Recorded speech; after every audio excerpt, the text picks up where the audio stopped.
मोदी जी को कुछ दिख नहीं रहा है।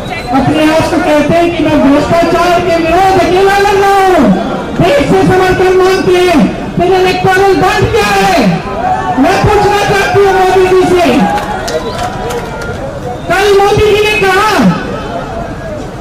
कि अब ये इलेक्टोरल बॉन्ड जो है ये पारदर्शी है, सब जानते हैं कि किसने कितनी चंदा दी। अच्छा, तो फिर आपने स्कीम क्यों बनाई मोदी जी? आपने ये इलेक्टोरल बॉन्ड की स्कीम आप ही ने तो बनाई। आपने बनाई क्यों? कि सबके नाम गुप्त रहेंगे।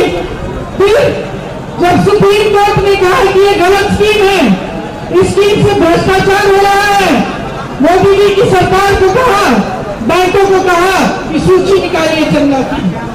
अभी तो निकली है ये पारदर्शी सूची, नहीं तो कहां थी पारदर्शिता आपकी?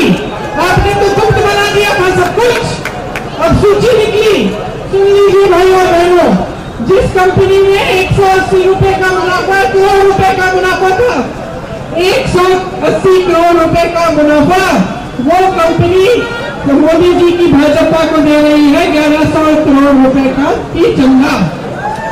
आप सब व्यापारी हैं, व्यापारी हैं कि नहीं? यहाँ लकड़ी का व्यापार खूब होता था, आप समझते हैं। आपकी कमाई ही 180 करोड़ है और आप चंदा दे रहे हैं 1100 करोड़ की। कहां से आ रहे पैसे? आपकी कमाई तो नहीं है, तो क्या ये काला धन को सफेद करने का तरीका था? तो जब मोदी जी ने आप सबको कतार में खड़ा कर दिया कि नोटबंदी काले धन को वापस ये कुछ साल लाएगी, आप खड़े हो गए, आपने कहा हम देश भर चाहते कि काले बनाए। क्या आया?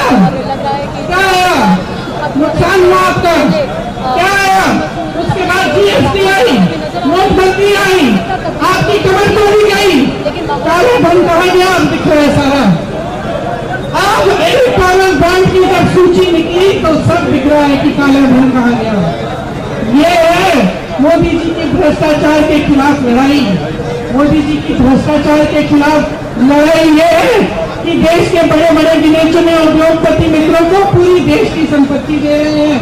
देश के सारे बंदरगाह, देश के सारे हवाई अड्डे, देश के सारे बड़े बड़े कारोबार सब अडानी जी, अंबानी जी, अडानी जी, अंबानी जी।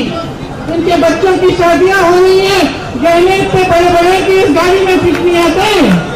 और आप कैसे कराएंगे अपने बच्चों की शादियां? बताइए, कर्ज देके कराएंगे?